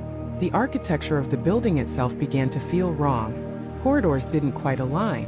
A door might lead to a room that seemed out of place. A modern office nestled inexplicably between what looked like a boiler room and a laboratory from a bygone era. It was as if the building itself was struggling to maintain its own coherence, a battle fought on an architectural level. This wasn't just old decay. It was a subtle, insidious warping, a manifestation of the collapsing reality, leaking even into this supposed haven. Michael felt a growing sense of disorientation, a pressure on his mind, as if his own internal map was being rewritten with every step. He paused, gripping the device tighter, fighting against a sudden, overwhelming urge to simply sit down and let the encroaching nothingness consume him. He had to find Sarah. He pushed on, following the arrow on the device. He passed rooms filled with what looked like forgotten scientific equipment, covered in dust, complex wiring, vacuum tubes, banks of blinking lights that were now dark and inert. In one room, he saw a wall of monitors, all black, reflecting his own distorted image. In another, a massive cylindrical chamber, its purpose unclear, stood silent and imposing. Each space felt pregnant with unspoken secrets, with the ghosts of experiments both grand and catastrophic. The air grew colder, and the ozone smell intensified. The hum of the device became a high-pitched whine, almost painful to his ears. He turned a final corner, the arrow on the screen now pointing straight ahead, unwavering. He found himself at the entrance to a large, circular chamber, clearly the epicenter of whatever operations had once taken place here. And there she was, Sarah Jenkins. She was slumped against a massive metallic console that dominated the center of the room. Wires and glowing conduits snaked from the console, some seemingly attaching to a complex harness she wore. Her head was bowed, her usually vibrant red hair matted and streaked with sweat. Her skin was pale, almost translucent, and she seemed to be trembling, a constant, subtle tremor that ran through her entire body. The room itself was alive with a faint, pulsing light, emanating from the console and from strange, crystalline structures embedded in the walls. These crystals pulsed in time with Sarah's barely perceptible breathing, as if they were drawing energy from her, or perhaps she from them. "Sarah!" Michael rushed forward, his heart leaping into his throat. He dropped to his knees beside her, reaching out but hesitated, unsure if he should touch the glowing harness. Her head slowly lifted. Her eyes, clouded with exhaustion and something akin to profound despair, met his. There was no surprise in them, only a weary recognition. "Michael," she whispered, her voice raspy, barely audible. "You shouldn't have come. It's too late." "Too late for what?" he demanded, his gaze sweeping around the room, taking in the strange, humming architecture, the glowing crystals, the energy radiating from the console. "What is this place?" What are you doing? A weak, humorless smile touched her lips. This, she said, her voice gaining a fraction of its former strength, is what's left. The last anchor. The last gasp of a reality that never should have been. She coughed a dry, painful sound. And I'm trying to hold it together. To give you time. Time for what? Michael pressed, feeling a cold dread seep into his bones. His device was now vibrating violently, its display a frantic jumble of red warnings, its hum a piercing shriek that threatened to overwhelm his senses. He instinctively held it closer to the console. The device seemed to resonate, to almost merge with the energy emanating from Sarah's harness and the console. Time for a choice, Sarah said, her eyes fixed on his device, then on him. This place. It's a fallback location in the most literal sense. A sanctuary designed to isolate and stabilize a localized reality bubble. But it's failing. You can feel it, can't you? The pressure. The erosion. Michael nodded, the words chilling him to the core. He could feel it. More than that, he felt his own memories flickering like dying embers. Faces, places, moments from his original life were becoming harder to grasp, replaced by vague, unsettling images from this altered timeline. The observer, Sarah continued, her voice growing weaker. It's not a person, Michael. It's a fundamental principle. Reality needs a witness, a consciousness to define it, to give it form.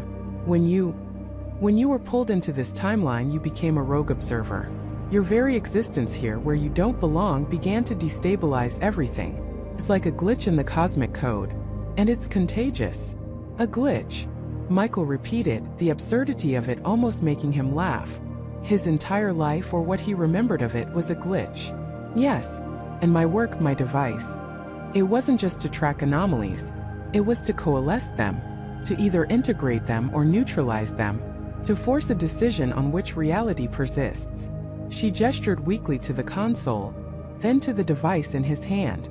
That device, Michael, it's not just an anchor. It's a key. And this console, it's a core. The last remaining point where the two realities, the one that should be and the one you're currently in, are still tenuously connected. He stared at her, then at the pulsating console, then at the device. What are you saying? What choice? There are two paths, Sarah said, her voice now barely a whisper, her body racked by a violent tremor that shook the entire harness. The crystalline structures in the walls flickered erratically, their light dimming. You can use the device, linked to this core, to fully integrate yourself into this reality. Seal off the original. You exist here permanently. Your memories will solidify into this timeline's narrative. The collapsing reality will stop because the rogue element you will be anchored. This world where you shouldn't exist will become the definitive one. Your past, your true past, will be erased utterly, irrevocably. A cold, agonizing knot formed in Michael's stomach. Erase his past? Erase Emily? Erase everything he knew, everything he loved? And simply accept this false existence? Or, Sarah gasped, her breath catching, you can use it to sever the connection, to force a restoration of the original timeline. But there's a risk, a massive risk. If you sever it, you might simply cease to exist. You'd be pulling yourself out of both realities, a complete unmaking. You'd be gone. But the original timeline, your original life, it would be restored. Emily, everyone, they would be safe. They would never even know you were gone. It would be as if you simply never were. The words hung in the air, heavy with the weight of cosmic consequence. Michael's mind reeled. Self-preservation in a false world, or complete personal annihilation for the sake of a reality he could barely remember, a reality where he might ultimately become a forgotten ghost. The building groaned. A deep, resonant sound that vibrated through the very floor beneath them. One of the crystalline structures in the wall shattered, sending a shower of glowing fragments across the floor. The lights in the chamber flickered violently, plunging them into momentary darkness before sputtering back to life. Outside, the muffled roar of the collapsing reality grew louder, more insistent, like a ravenous beast scratching at the door. You have to choose, Michael, Sarah urged, her voice strained with unimaginable effort. Her eyes, filled with a desperate plea, locked onto his. I can't hold it much longer. The anchor. It's breaking. There's no more time. Michael looked down at the device in his hand, its surface now glowing with an internal, unstable light. He felt his own essence, his very being, fraying at the edges. Memories of Emily, of his parents, of his life were like sand slipping through his fingers, replaced by the encroaching, unsettling familiarity of this world. These people, this Michael. The never-existed feeling was no longer a theoretical concept. It was a tangible, terrifying erosion of his soul. He looked at Sarah, her face contorted in pain, fighting a battle he couldn't comprehend. He looked at the console, pulsing with the raw, untamed energy of two colliding universes. And he looked at the device, the key to his own fate and the fate of everything.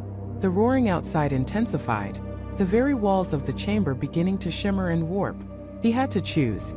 Now, the raw, untamed energy of two colliding universes. And he looked at the device, the key to his own fate and the fate of everything.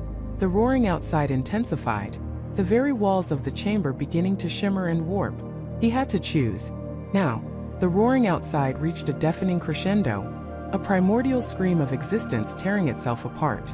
The chamber walls pulsed, a kaleidoscope of impossible colors, threatening to dissolve into pure energy. The very air vibrated with a frequency that threatened to tear his molecular structure apart. The console before him, a nexus of strange conduits and glowing crystals, shimmered with an unstable light.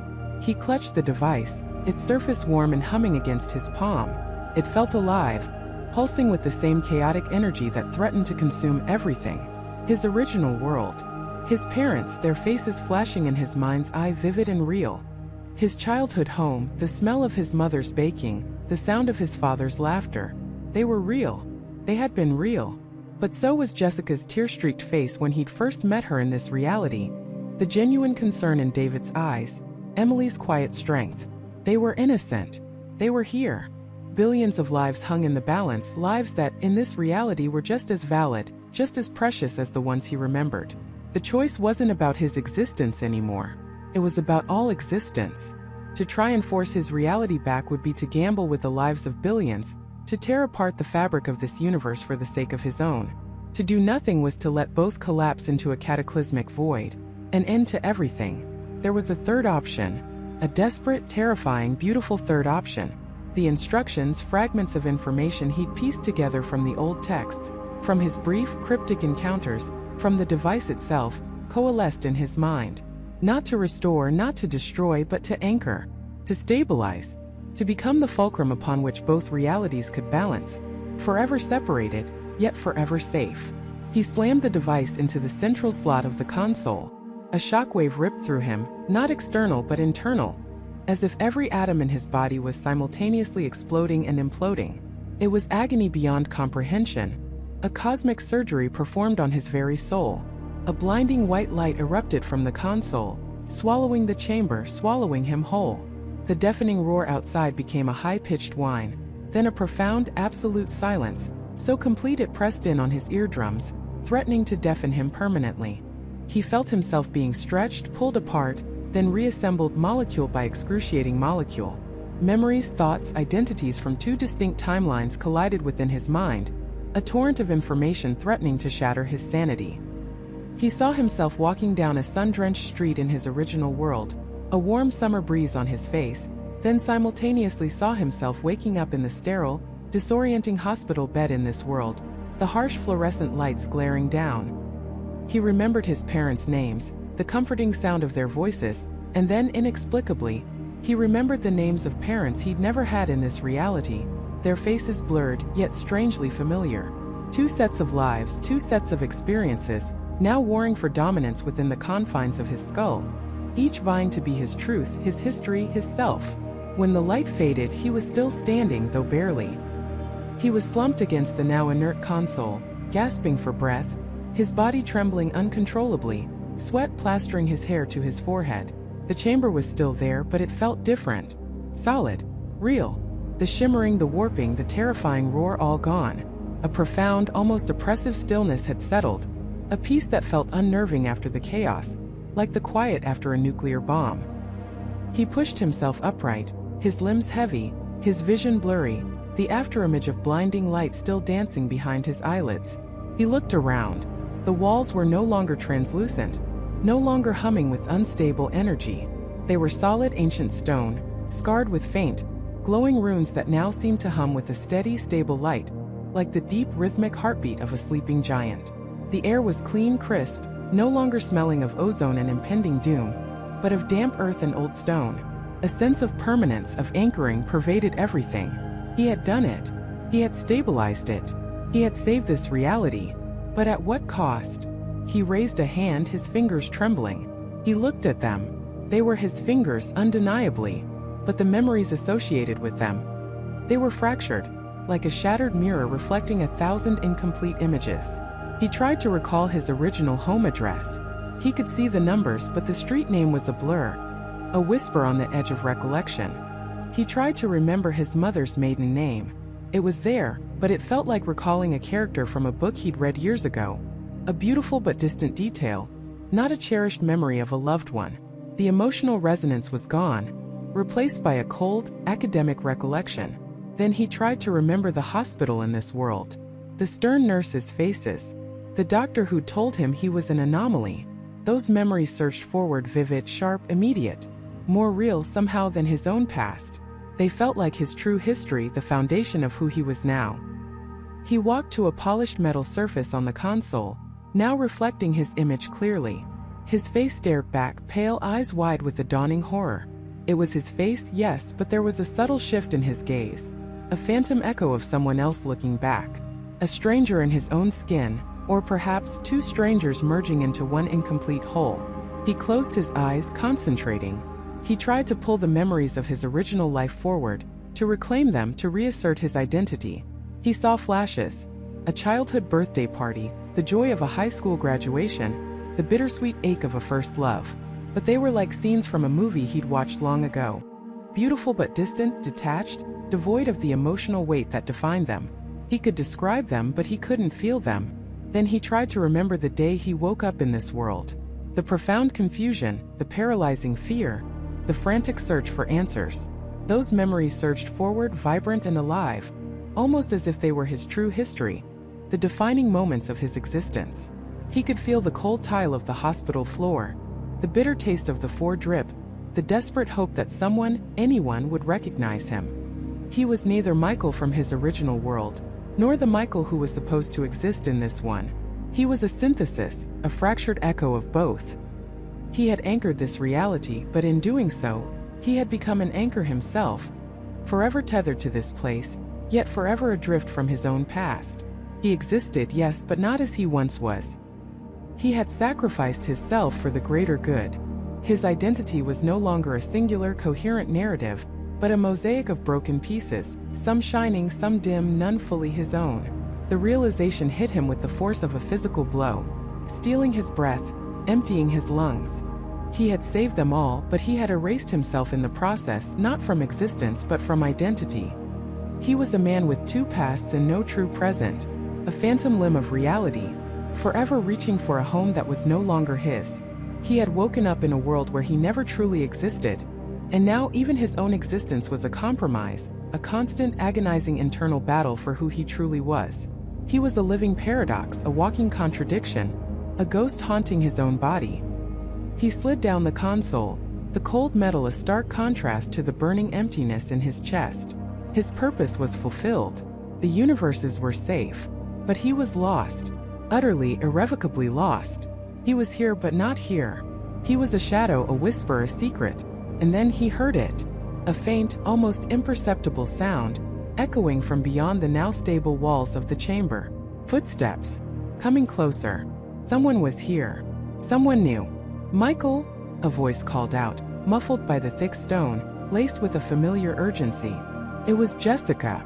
Her voice, a beacon of concern cutting through the oppressive silence. His heart, or what was left of it, lurched. Jessica. The woman who didn't know him, but had come to trust him, to believe in his impossible story. What would he tell her? How could he explain what he had become? The man she thought she knew, the man he had pretended to be, was gone. And the man he truly was also gone. He was a new entity, forged in the crucible of colliding realities, a stranger even to himself. He looked at his hands again, then around the now stable chamber. It was beautiful in its stillness, a testament to his sacrifice, but it felt like a tomb. His tomb, a monument to his lost self. The footsteps grew louder, closer. The sound of a heavy ancient door creaking open, groaning on its hinges. A sliver of blinding light appeared at the far end of the chamber, illuminating dust motes dancing in the air. He had to get out. He couldn't face her. Not yet. Not like this. He couldn't bear to see the confusion, the fear, perhaps even the pity in her eyes. He was a ghost in his own life, and he couldn't inflict that spectral, fractured presence on her. He needed to understand what he was, before he could ever hope to explain it to anyone else. He pushed himself away from the console, his legs still wobbly, his muscles aching with a fatigue that went bone deep. He looked for another exit, any way out, a place to hide. His eyes landed on a dark, narrow passage he hadn't noticed before, half hidden behind a jutting rock formation, cloaked in deep shadow. A service tunnel? An escape route? It didn't matter. He just needed to disappear. As Jessica's voice called his name again, closer this time, sharp with growing urgency and a hint of alarm, he stumbled towards the shadows, towards the unknown. He was no longer trying to find his way back home. He was simply trying to find a place to exist, a corner of this stabilized reality where his fractured self could hide. He was a shadow, a whisper, a secret. And the world he had saved would never know the true cost. His cost. But he knew. And that was enough to break him. He was broken, yes, but not shattered into oblivion. His consciousness, though untethered from a physical form, remained terrifyingly whole, acutely aware of its own profound absence. He was a new kind of broken, a self-aware void, cursed with perfect memory of a life that no longer was, superimposed upon a world where it had never been. The vibrant, oblivious reality he had saved stretched out before him, an intricate tapestry of lives he could perceive in excruciating detail, but never, ever touch. He tried at first. In the immediate aftermath of his terrifying transformation, a primal instinct drove him to reach out, to reclaim what was lost. He tried to call out to Sarah, his voice a silent scream that tore through his phantom lungs but registered as nothing in the bustling park. He tried to reach for his mother's hand as she walked past a familiar bench, her skin a fleeting mirage beneath his unfelt touch. He tried to wave at David, laughing with friends at their favorite diner. But his gesture was an unseen ripple in the air. He was a ghost, not of the dead but of the never-was, a specter of a future unlived. The agony was a constant, dull thrum beneath the surface of his phantom existence, a relentless ache that resonated with every beat of the world he was excluded from. He watched Sarah, the woman whose face was etched into the very fabric of his soul, stroll through a sun-drenched market. Her laughter, a sound that once filled his world with light, now echoed with a man whose arm was around her waist. A man who, in this reality, had never been replaced by the void that Michael had once been. This man, a version of Chris, lived out the life Michael had forfeited, a life of shared smiles, whispered secrets, and intertwined futures. Sarah looked happy, truly happy, her eyes sparkling with a joy that was, paradoxically, the most profound proof of Michael's success, and the deepest, most searing cut to his heart. He saw his parents, their silver hair catching the late afternoon light as they tended their garden. Their faces were lined with gentle smiles and the quiet contentment of a life untouched by the specific tragedy of losing a son named Michael. They had a son in this world, a different son perhaps, or perhaps they simply had a life where the space Michael once occupied was filled with other joys, other memories, other laughter. He was a blank page in their family album, an unwritten chapter, a melody unheard. Days bled into weeks, weeks into months, then years. Time for him was no longer a linear progression but a swirling vortex of observation, an eternal present. He learned to navigate this new form of existence, a silent observer in the grand theater of life. He saw the ripple effects of his absence, not as gaping holes or catastrophic disruptions, but as countless subtle reconfigurations. The way a certain building was designed slightly differently because he wasn't there to champion a specific architectural plan. The way a small park bench was placed in a slightly altered spot, because his suggestion had never been made. These were not grand, epic changes, but millions of tiny deviations, stitching together a reality that was whole, complete, and utterly, absolutely devoid of him. He often found himself drawn to places that held deep, personal meaning for him in his original life. The old oak tree in his childhood park, where he and David had carved their initials. Now different initials were there, or none at all, the bark smooth and unblemished by his forgotten touch. The cafe where he and Sarah had shared their first shy date. Now other couples sat in their favorite booth, creating their own first memories, their own stories, entirely separate from his. Each observation was a fresh wound, a reminder of what he had lost, not just for himself, but for the potential of them, the vibrant, intricate future that had been sacrificed for this one. Yet, amidst the crushing weight of his non-existence, a strange, resilient resolve began to form. He had saved them. He had ensured their happiness, their peace, their very continued existence. And if the price was his own complete erasure from the tapestry of their lives, then he would bear it. He would bear it not as a victim, but as a silent guardian, a forgotten sentinel, an eternal witness. He started to understand the true terrifying nature of the fractured self the device had created. He wasn't just a ghost.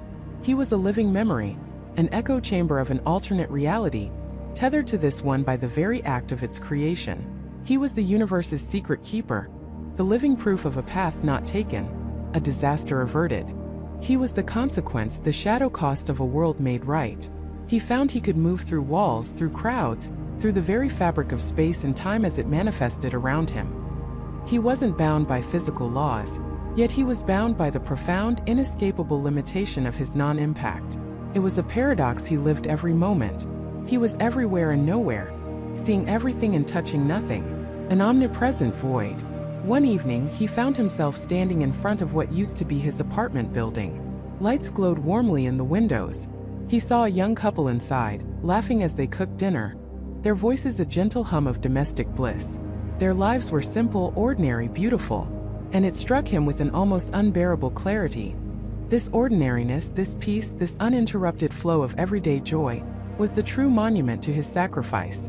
It wasn't a statue or a plaque or a remembered name, but the quiet, vibrant, unbroken flow of human existence. He began to actively seek out small moments of beauty, of pure connection, of unadulterated joy. A child's uninhibited laughter echoing through the park, the warmth of a shared glance between strangers on a crowded street, the quiet determination in an artist's eyes as they brought a vision to life. These were the moments that reminded him why he had done it, why his sacrifice held meaning beyond his own personal grief. He was an audience of one, appreciating the magnificent, ongoing symphony of life he had preserved. He also started to notice something else, something incredibly subtle, almost imperceptible. Sometimes in the quietest moments, a flicker, a fleeting sense of déjà vu in Sarah's eyes as she passed a certain street corner she'd never consciously seen with him. A momentary pause in his mother's gardening, a hand reaching out as if for an invisible presence, a whisper on the edge of perception. A child perhaps staring intently at an empty space, then looking away with a puzzled frown. Not recognition, not memory, but a ghost of an echo from a reality that almost was. These were not enough to break his resolve or give him false hope, but they were something. Tiny, almost imperceptible ripples in the fabric of the new reality, caused by the sheer power of his absence. The universe, perhaps, was not so easily fooled, not so easily rewritten without leaving the faintest of scars. He realized he wasn't truly alone. He was connected to them all, not by presence but by the profound negative space he occupied. He was the breath they didn't know they were holding, the shadow they didn't know was cast. This realization brought a strange, profound, melancholic peace. He would never be known, never be remembered, but he was. He was the silent architect of their peace, the unseen protector of their present.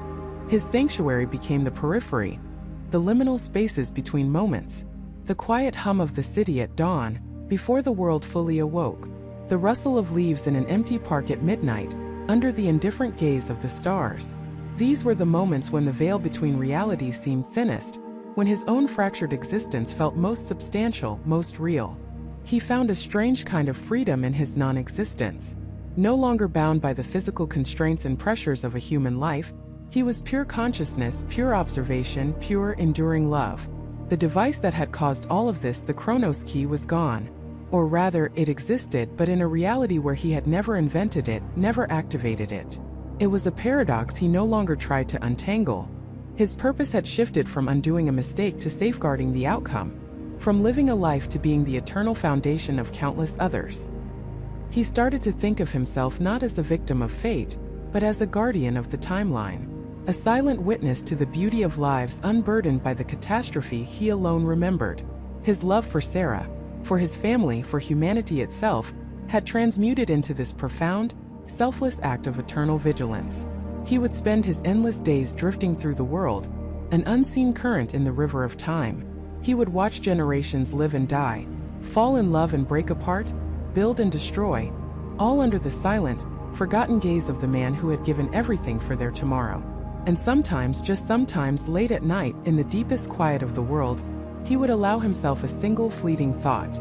A thought that perhaps somewhere in the deepest recesses of the collective unconscious, a tiny spark of his story persisted. A dream that someone might have, a feeling of an untold tale, a whisper of a hero who walked among them, unseen and unknown. Not enough to bring him back, not enough to change his fate, but enough to know that his sacrifice wasn't entirely lost to the void. He would continue to exist, a corner of this stabilized reality where his fractured self could hide. He was a shadow, a whisper, a secret. And the world he had saved would never know the true cost. His cost. But he knew. And that was enough to break him. But it was also enough to make him. To make him into something new, something profound, something eternally bound to the very existence he had secured. He was the ghost in the machine of reality, the forgotten pulse of a world that lived on, thanks to the man who never was. And in the quiet, eternal hum of his non-existence, he finally found his peace. A bittersweet, lonely, yet ultimately transcendent peace. The world moved on, oblivious, vibrant, alive. And he, the erased architect, moved with it, a silent, eternal guardian. The story of Michael, the man who saved the world by ceasing to exist, was over. Or perhaps, in the grand unseen tapestry of the universe, it had just truly begun.